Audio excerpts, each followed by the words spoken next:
Graças a Deus. Queridos, eu estava falando com o Senhor essa última noite, essa última madrugada, e Deus me fez lembrar de algo muito bom. Além de me lembrar que hoje era o primeiro domingo, do mês, ou seja, estaremos participando da ceia do Senhor, Ele me fez lembrar tudo mais que está envolvido e por que nós vimos à igreja, por que nós participamos de ceia, por que nós nos denominamos cristãos, evangélicos, crente, cada um gosta de um nome. Eu particularmente não gosto muito do nome crente, mas isso é coisa minha, pessoal. Eu falo isso baseado no livro de Tiago, que diz que crês tu, que há um só Deus, faze bem, porque até os demônios creem e estremecem. Então, pegando aí, indo por essa linha de pensamento, até os demônios são crentes. Por isso eu não gosto muito desse termo, mas eu prefiro aqueles que são seguidores de Jesus Cristo, aqueles que amam a Jesus, os cristãos. Cristão, segundo o termo original, é um pequeno Cristo, é um Cristozinho, uma miniatura de Cristo. Ou seja, aquele que tenta imitar a Cristo. Eu gosto mais desse termo. Mas independente disso, o Espírito Santo está me fazendo algumas perguntas. O que nos leva a reunir numa igreja? O que nos leva num domingo de feriado prolongado? Tem algum servidor público aqui, só para eu saber? Tem vários. Então, esses ainda, por falta de um dia a mais na semana, tiveram 2 dias a mais. Eu também sou servidor público, então sexta-feira também não trabalhei, sexta, sábado, domingo, segunda. O que nos leva a estarmos aqui na casa de Deus e não viajando, fazendo qualquer outra coisa? Pastor, está sem dinheiro, vou ser honesto.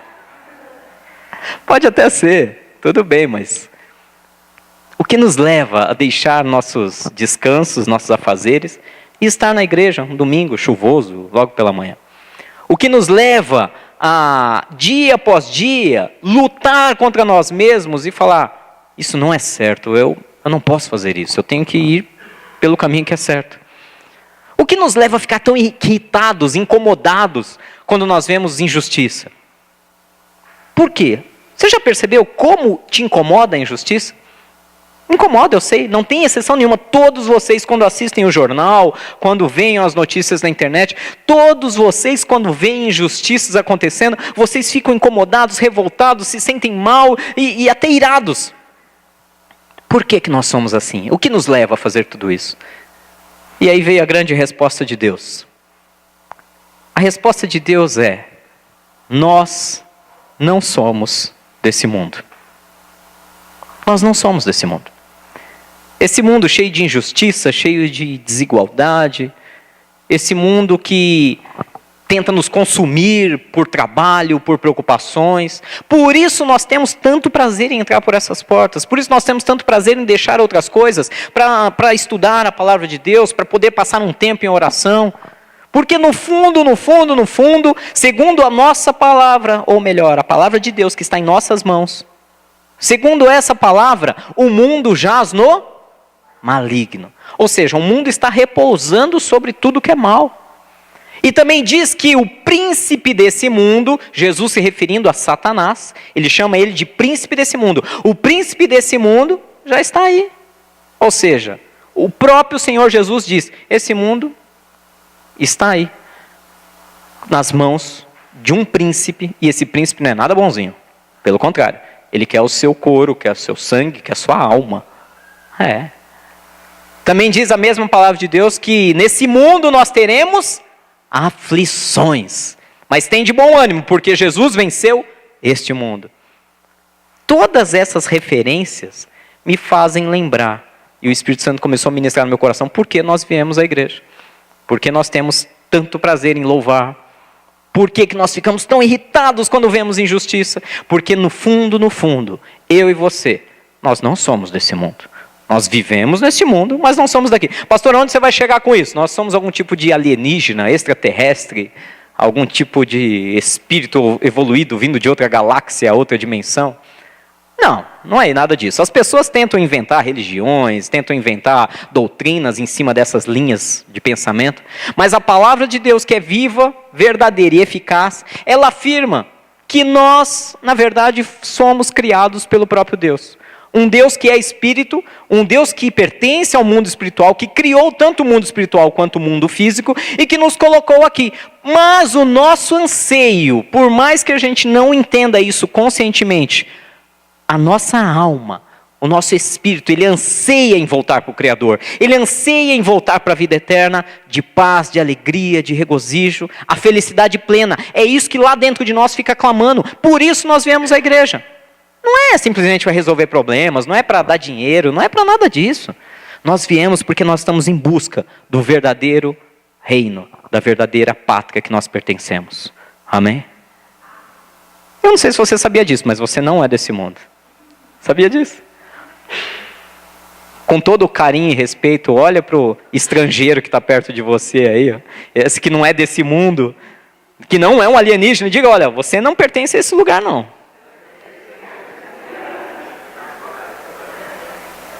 Mas fique tranquilo, ele não está falando da igreja, ele não está falando dessa cadeira específica, ele está falando dessa terra. Lá no livro de Salmo, abra comigo, vamos ver, livro de Salmo número 145.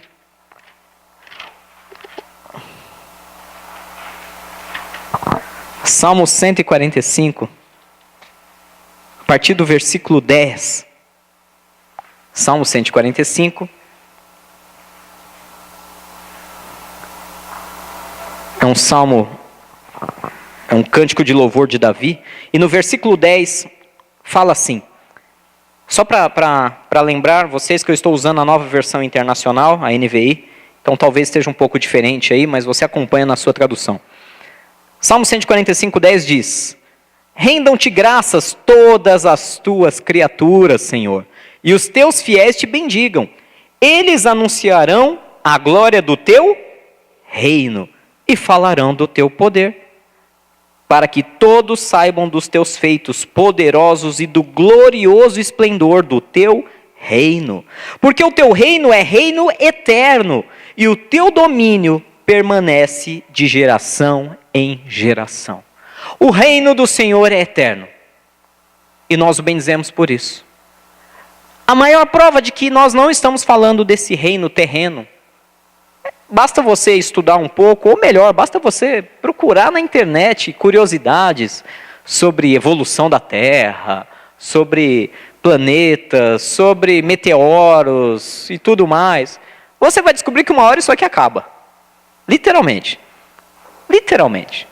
O número de galáxias, o número de estrelas, é impossível que um dia, nem que for daqui bilhões de anos, não se choque outra, sei lá, outro meteoro, outro, sei lá o quê.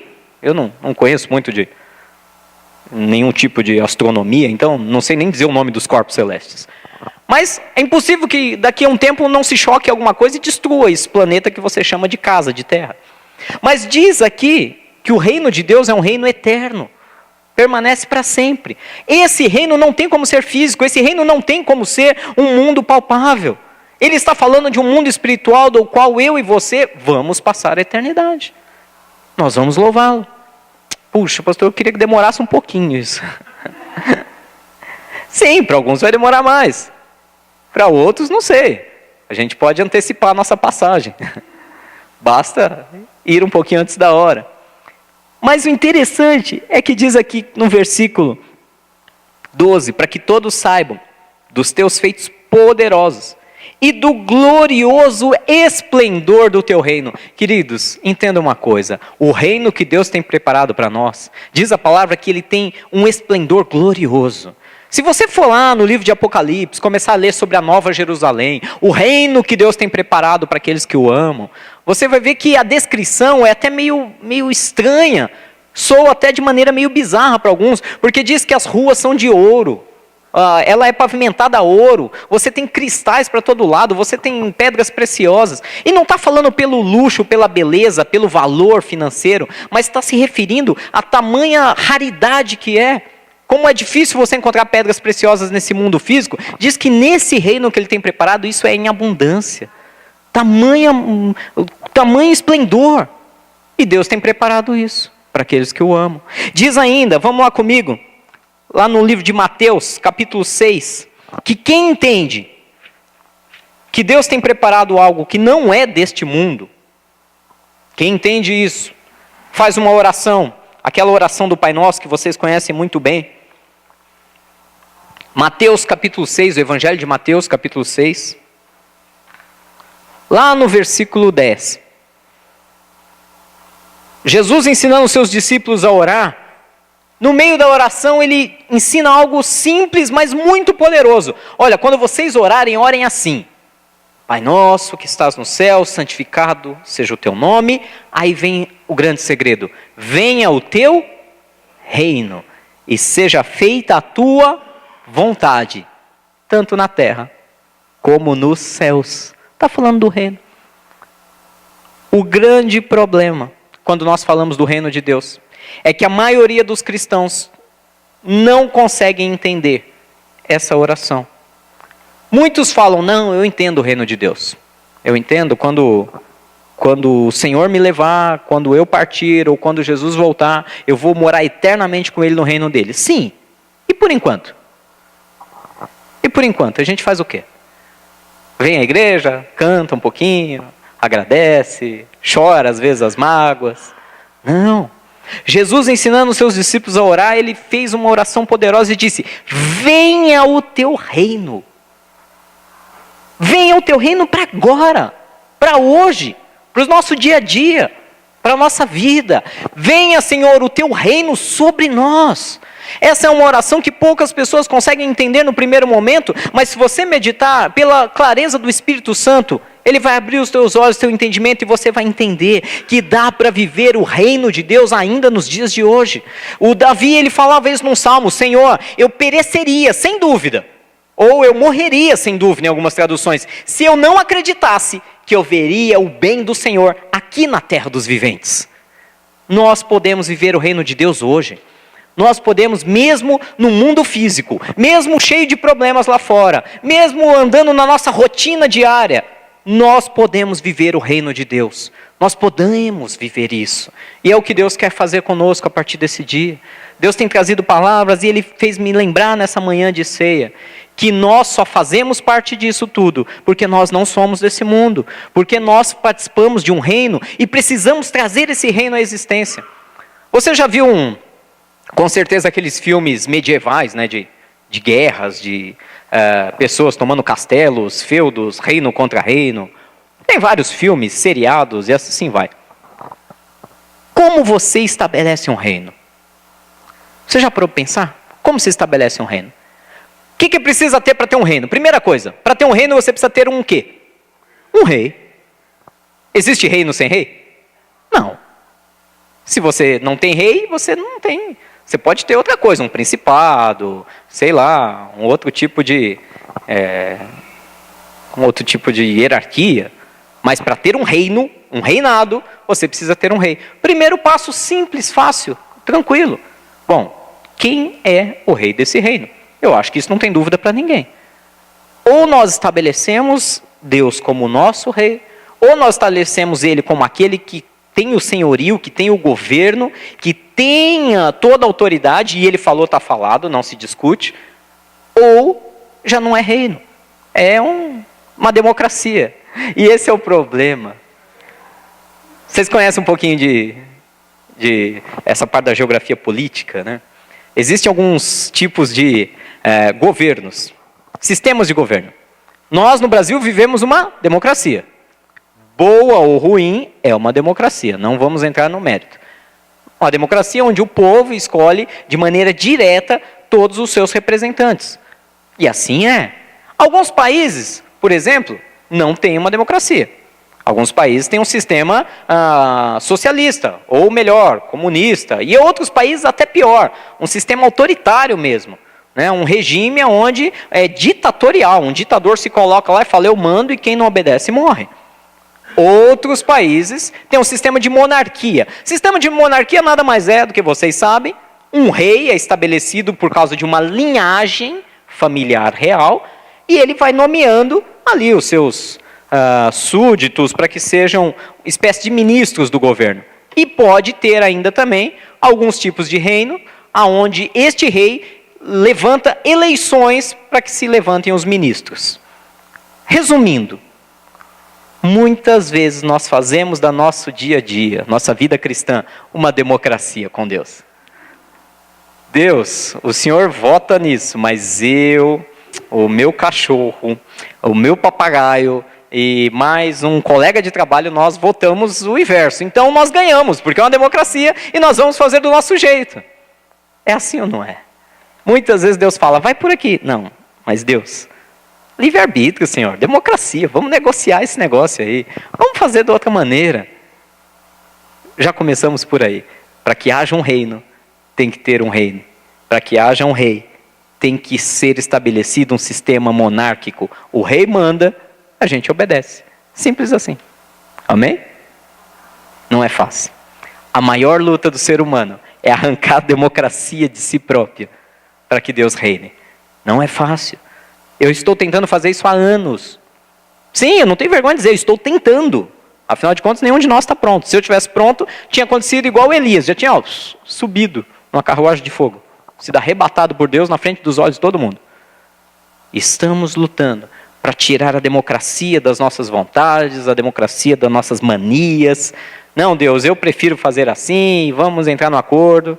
Lógico que Deus respeita, Deus sempre respeita. Ele nunca vai ser um rei que manda te executar, porque você não obedece às ordens dele. Mas é um rei que se entristece e que não pode nos dar a proteção devida quando nós saímos por fora dos seus muros, por fora do seu reino. Esse é o grande perigo. Tomem cuidado, meus irmãos. Quando saímos dos muros do verdadeiro reino espiritual de Deus. Não estou falando de igreja, placa de igreja, denominação, religião. Eu estou dizendo quando você sai de dentro dos muros do reino de Deus. Ou seja, você começa a fazer coisas simplesmente da tua ideia, da tua cabeça. Quando dá vontade eu faço, quando não dá eu não faço. Tome cuidado com isso. Não é que o rei não quer te proteger, ele quer. Mas quando você sai dos domínios dele, ele, por uma questão legal e justa, ele não deve te proteger. Amém? Amém? Mas vamos ao lado bom do reino. Venha o teu reino sobre nós. Dá para viver ele agora. Dá para viver ele nos dias de hoje. Se você abrir comigo a palavra de Deus, volta um pouquinho lá em Mateus capítulo 3. Mateus capítulo 3, falando sobre João Batista.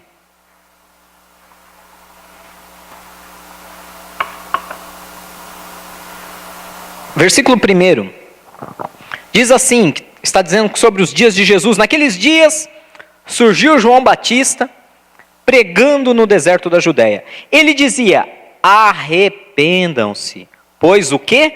O reino dos céus está próximo. João foi aquele que veio anunciar o caminho de Jesus. E quando ele saiu pregando pelo deserto, ele era muito incisivo e até duro na sua pregação. Ele dizia a todos, olha, arrependam-se.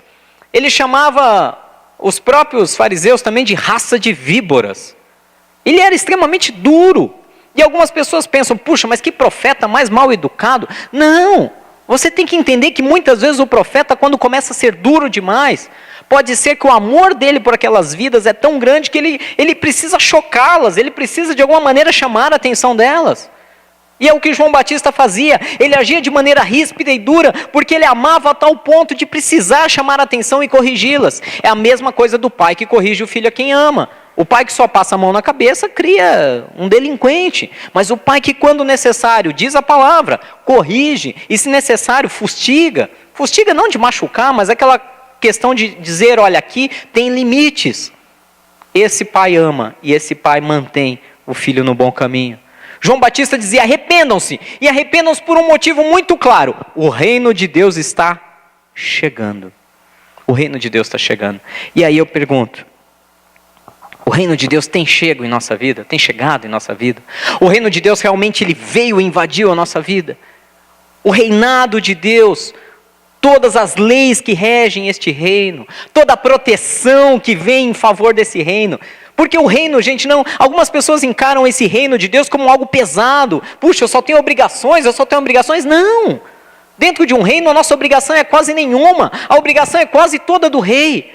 Para nós basta viver nossos dias em paz e alegria. A própria palavra de Deus fala, orem para que hajam reis sábios, para que haja paz no meio do povo. Tem rei mais sábio do que o próprio Deus? Olha quantas coisas esse reino nos proporciona, alimentos. proteção, cuidado, diversão, lazer. Esse reino está pronto. E como Jesus ensina, chame esse reino para a sua vida. Ore, vem Deus, o teu reino sobre mim. Eu quero viver esse reino não só na eternidade. Gente, se a gente ficar esperando só a eternidade para ter alguma alegria, pelo amor de Deus, Jesus, leva logo a gente. Não tem outra explicação. Tem gente, é sério, eu conheço pessoas que amam a Deus, amam mesmo, sinceramente, mas que ficam nessa história. Não, olha, aqui não tem jeito mesmo, aqui é só lágrima, só dor, só angústia. Eu só estou esperando ir para o reino de Deus. Meu irmão, me perdoe, você está errado. Me perdoe, porque a Bíblia ensina, e Jesus ensinou na oração, uma hora você vai para lá, e não é você quem decide esse momento.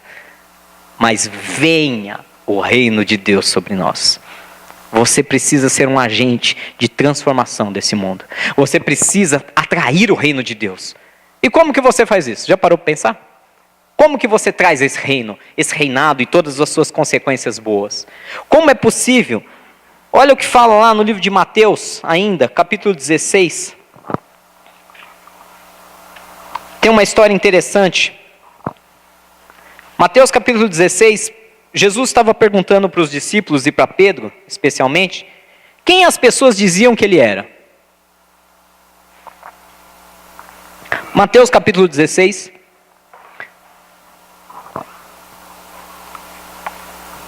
Lá no versículo 13 diz assim.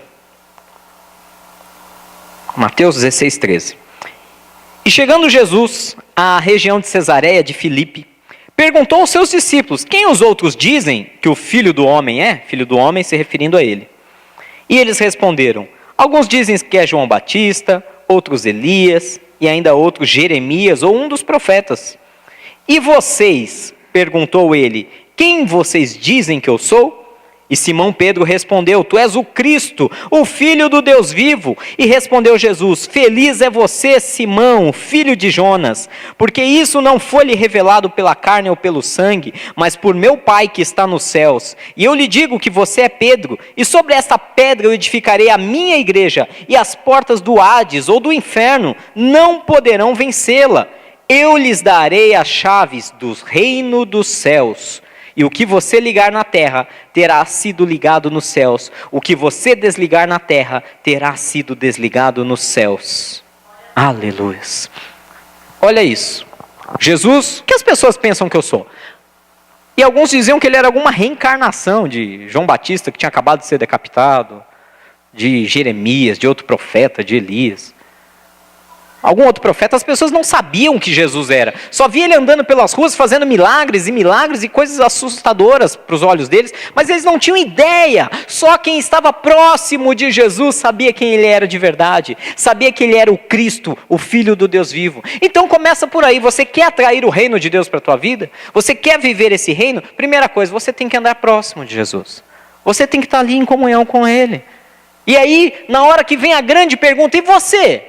E você, Rogério? E você, Pedro? E você, Vanessa? E você, Jairo? Quem vocês dizem que eu sou? Tu és o Cristo, ou seja, o ungido de Deus, o Salvador do mundo. Tu és o Filho do Deus vivo. E ele disse, olha, porque não foi coisa da tua cabeça, mas porque foi Deus que revelou isso ao teu coração, que colocou essa fé no teu coração, eu vou te dizer uma coisa, a partir de hoje eu mudo o teu nome. E se você parar para pensar, mudar o nome naquela época, mudar o nome no meio dessa cultura judaica tão conservadora, significa mudar a história. Assim foi quando Deus, por exemplo, transformou o nome de Jacó. Depois que transformou o nome dele para Israel, ele mudou a história dele. Assim é quando Jesus mudou o nome de Pedro, de Simão para Pedro, e disse, a partir de hoje você é uma pedra, uma rocha, e sobre essa pedra eu vou edificar a minha igreja.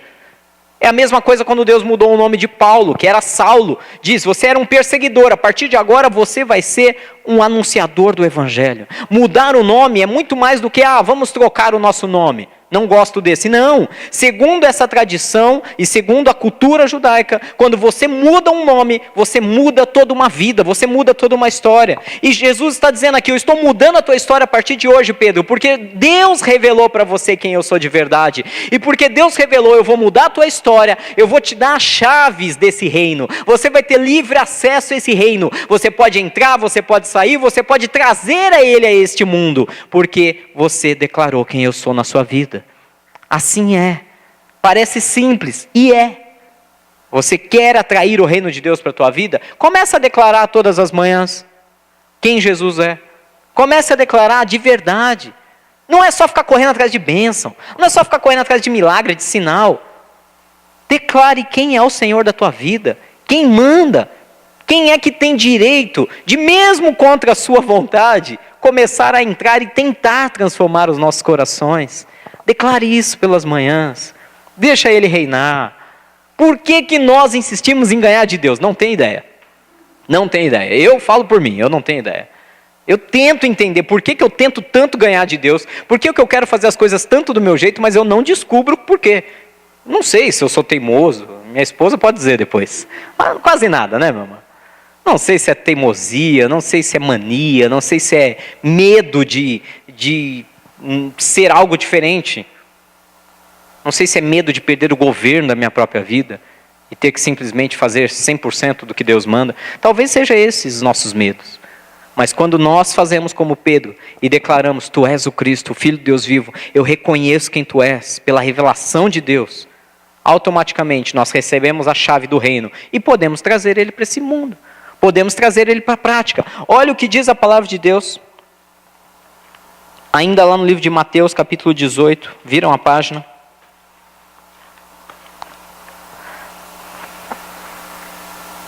Segundo conselho rápido e prático. Assim como nós temos que declarar o senhorio dele, e na mesma linha de raciocínio nós temos que nos esvaziar um pouco de nós mesmos. Nós estamos muito cheios de nós, muito cheios de razão, cheios de sabedoria, cheios de... mas eu penso assim, eu gosto assim, eu faço assim. Então lá no livro de Mateus 18, versículo 1 diz assim, naquele momento, os discípulos chegaram a Jesus e perguntaram, quem é o maior no reino dos céus? Olha a mania dos discípulos, né? A gente está tão habituado nesse mundo a tudo ser competição, né? Quem é o melhor, quem é o mais rápido, quem é o mais alto, quem é o mais forte, quem é o mais rico, quem é o mais bonito. Tudo, vocês já repararam como tudo aqui gira em torno de quem é o mais, quem é o melhor? Esse mundo é isso. É tudo competição. Tudo competição. Mas os discípulos acostumados com esse mundo, né, competitivo, a ponto de nos privar de tantas alegrias, porque a gente fica tão preocupado em ser mais competitivo. Diz que, chamando uma criança, versículo 2, colocou-a no meio deles e disse, eu lhes asseguro que, a não ser que vocês se convertam e se tornem como crianças, jamais entrarão no reino dos céus. Portanto, quem se faz humilde como esta criança, este é o maior no reino dos céus. E quem recebe uma destas crianças em meu nome, está me recebendo. Amém? Senhor, quem é o cara? Quem é o melhor? Quem é o que manda? Quem é aquele que no teu reino vai falar, esse aqui, esse não tenho o que dizer. Esse aqui foi perfeito. Senhor, quem é esse aí? A gente quer saber, a gente quer fazer uma comparação. Na verdade, sabe o que os discípulos querem? O que nós muitas vezes queremos. Nós queremos muitas vezes, de alguma maneira, embasar em que nível nós estamos. É assim ou não é? Vou dar um exemplo. Você quer descobrir quão rico você é. Aí você vai pegar quem? Você vai pegar a fortuna lá, você vai ler uma Forbes da vida, vai ver ou você vai querer ver, não, eu vou pegar aqui uma classificação do pessoal que mora lá no Nordeste da Nigéria. Não, você vai querer se comparar com o cara que é rico de verdade. Você vai querer fazer uma comparação. Você quer descobrir, o quão forte você é, quantos quilos você levanta num supino. Você não vai se comparar com simplesmente, eu vou ver o quanto aquele cara que está começando a academia hoje levanta. Não, você vai querer se comparar com o cara que está todo dia lá na academia, que está há anos levantando peso. Ou seja, é mania nossa querer saber quem é o melhor ao nosso redor ou no mundo, para que a gente possa ter uma noção se estamos indo bem ou não. É assim ou não é? Nós nos comparamos o tempo todo. Você não se compara? Vamos dizer que você não se compara. Você não se compara na sua questão profissional? Você não... Eu falo por mim. Quantas vezes eu estou lá, estou olhando o meu pobre currículo lá no Lattes, lá, que é a nossa plataforma de pesquisador, eu olho lá meu pobre currículo e falo, meu Deus, deixa eu olhar do meu orientador aqui. Meu Deus, falta muito ainda. Nós nos comparamos, nós ficamos o tempo todo querendo entender aonde nós vamos chegar. Nos comparamos em todos os aspectos. E aí, os discípulos também queriam ter uma ideia se estavam indo bem, se estavam cumprindo bem o reino, ou não. Será que eu estou mais ou menos? Será que eu estou bem? Quem é o melhor? Vai que Jesus fala, é você. Puxa, eu estou ótimo, não preciso melhorar mais. Se melhorar, estraga. Mas aí Jesus pegou e surpreendeu todo mundo. Ele chamou uma criança e falou, vem aqui. Colocou ela no meio e falou, está vendo essa criança? Quem não se fizer como ela, quem não se converter quer dizer mudar de direção. Quem não começar a ser humilde como essa criança, nunca vai entrar no reino dos céus. Ele não disse nem maior, menor. Ele falou, quem não for igual a essa criança, não entra. Eu comecei a imaginar, Jesus, obrigado. Porque a porta deve ser realmente estreita e pequenininha, né? Para passar só uma criança. E eu já estou na vantagem, né? Com esse tamanho todo aqui, ó. Eu agradeci a Deus. Eu já estou numa vantagem imensa. Se for, deve ser uma coisa mais ou menos entre essas barras do púlpito aqui. Eu falo, não vou precisar me atrapalhar muito. É fácil passar. Mas ele diz literalmente que quem não for como uma dessas crianças, não verá, não entrará no reino dos céus. Gente, hoje nessa manhã, eu não vou prolongar muito. Eu só quero deixar essa mensagem, nós não somos desse mundo. Nós pertencemos a um reino muito superior. Estou fazendo um resumão. Nós pertencemos a um reino muito superior que não é físico, ele é espiritual. Porém, podemos atrair esse reino espiritual para o mundo físico hoje, já. Não precisamos esperar a nossa morte para viver esse reino. Podemos começar a viver ele já, imediatamente. Nós podemos e devemos entender que um reino é composto primeiro por um rei. Se nós não colocarmos Deus como rei absoluto, e rei, reinado, não é democracia, é monarquia, ele manda, nós obedecemos. E essa é a nossa grande luta espiritual diária. Abrir mão das nossas vontades e desejos e democracias e querer votar e discutir com Deus, para que ele mande e a gente obedeça. Não é fácil, isso é uma tarefa diária. Isso é uma tarefa diária e temos que persistir nessa tarefa até que ele reine absoluto. Porque dentro desse reino nós temos privilégios. Temos proteção, alimento, temos cuidados. Agora quando saímos desses muros e andamos segundo a nossa própria vontade, andamos sozinhos aí fora, estamos sujeitos a ser atacados por qualquer tipo de inimigo. Fora dos domínios do rei. Ele até mesmo nos amando, ele não vai interferir. Ele só vai guardar os que estão dentro do seu reino. E aí nós aprendemos aqui que Pedro fez uma declaração interessante para atrair esse reino. Tu és o Cristo, o Filho do Deus vivo, eu reconheço. Jesus falou, por que você sabe disso? Porque não foi a tua vontade, mas Deus te atraiu a essa certeza. Eu estou te dando a chave desse reino. Você liga uma coisa aqui, será ligado no céu e na terra. O que ele quis dizer com isso? Quando nós participamos desse reino, basta uma oração sua.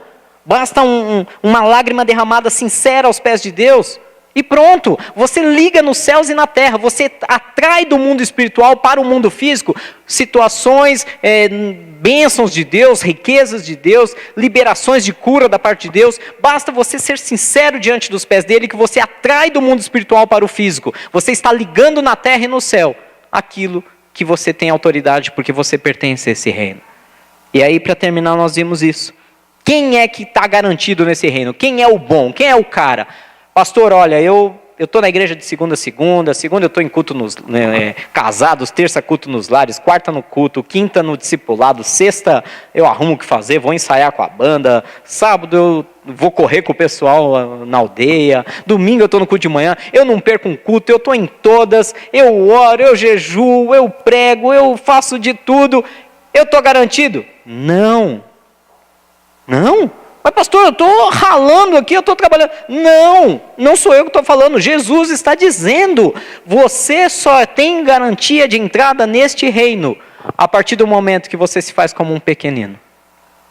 Pastor, eu ando isolado, eu nem me misturo com meus irmãos, eu falo bom dia, boa noite, eu vivo minha vidinha cristã aqui e tá bom demais. Olha, você está sendo humilde como uma dessas crianças? Você está literalmente atraindo o reino de Deus pela tua simplicidade? Ou existe um orgulho, uma soberba? Não sei. Lute contra isso, se é isso que está trabalhando na tua vida, meu irmão. Aqui diz claramente que quem se fizer, versículo 4, 18:4, quem se faz humilde como esta criança, esse sim é o maior no reino dos céus. Sabe qual é a minha oração, queridos? Que na hora que o pessoal começar a comparar, puxa, quem será que vai ser o mais humilde para ser o maior no reino dos céus? A minha oração é que haja um empate, um grande empate. Não haja melhor, mas que todos alcancem essa humildade. A minha oração é que cada um de vocês que nós amamos tanto, que nós compartilhamos tantas coisas, alegrias, tristezas, cheguem junto. Nessa madrugada aconteceu uma coisa interessante, como eu disse, eu estava acordado falando com Deus. E aí chegou uma hora que não tinha mais o que fazer, Deus já tinha falado, eu falei, deixa eu ver se tem alguma coisa que presta na TV.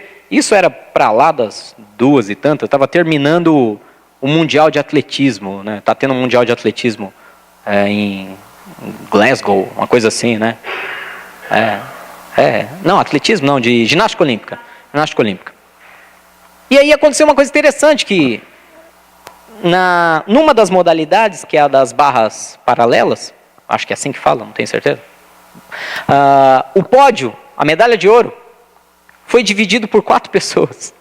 2 atletas da Rússia, uma da China e uma dos Estados Unidos. 4 atletas conseguiram a mesma pontuação em primeiro lugar, idêntica. Nunca tinha acontecido isso, pelo menos é o que estavam dizendo os locutores, não sei se é verdade, porque eu também não acompanho tanto assim. 4 pessoas dividiram o pódio e a medalha de ouro, porque ficaram exatamente com a mesma pontuação.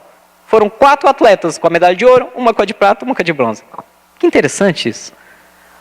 E aí foi aí a hora que eu já tinha acabado de meditar nessa palavra e Deus colocou a cereja no alto do bolo. Eu falei, é isso que Deus pretende. Ele não quer um pódio onde quem é o maior, o menor. Ele quer um pódio onde todos possam estar. Ele quer que todos alcancem o reino. Ele quer que todos sejam o maior. Ele quer que não haja distinção. Ele quer que não fique ninguém em segundo lugar. Não haja um terceiro, um quarto. Ele não quer que ninguém fique para trás. Ele quer que a igreja verdadeira de Jesus Cristo, aqueles que amam a Jesus Cristo, aonde estiverem em qualquer lugar do mundo, estejam andando como uma criança, em simplicidade, em sinceridade, e possam atrair o reino dele para essa terra. Amém?